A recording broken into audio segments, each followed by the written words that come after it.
সোনালী, কপালে সুন্দর তিলক, পরনে একটি স্মৃতির বহিবাস এবং গায়ে চাদর, গলায় কুণ্ঠিমালা, হাতে জপমালা, পায়ে একজোড়া সাদা রাবারের জুতো। নিউ ইয়র্কে আগে কেউ কখনো এমন সাধু দেখেনি।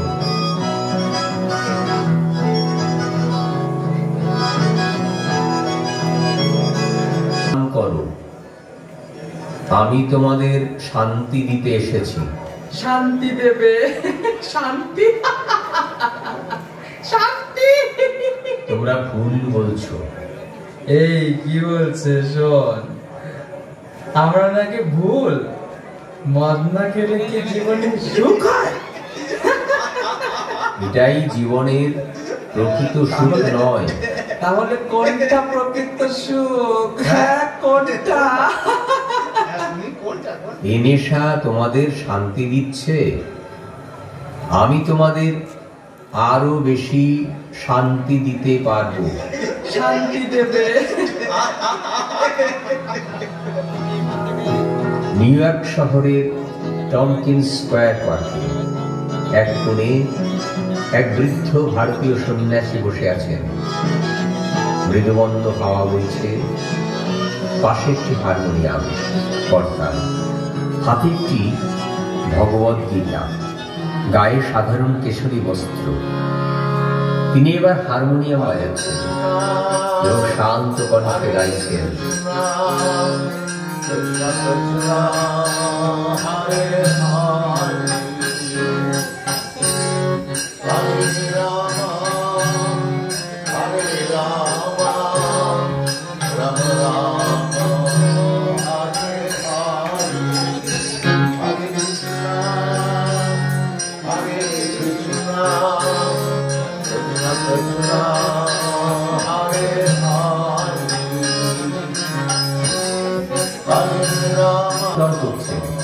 ভক্তরা নাচছেন।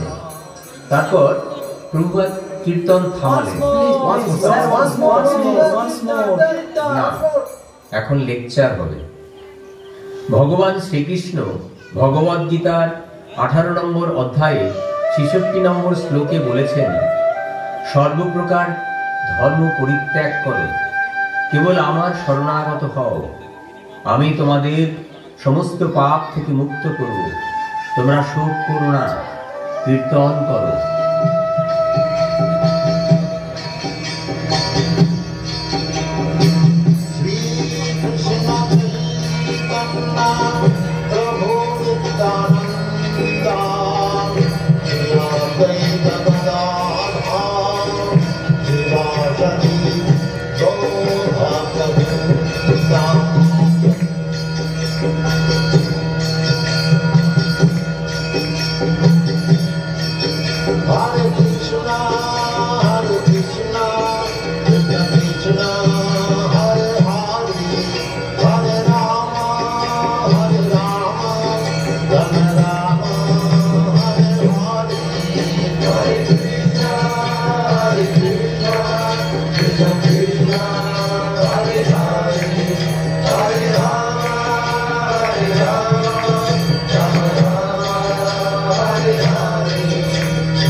দীর্ঘ প্রচেষ্টার পর প্রভুপাদ সেখানে হিপিদের ভক্ত বানান এবং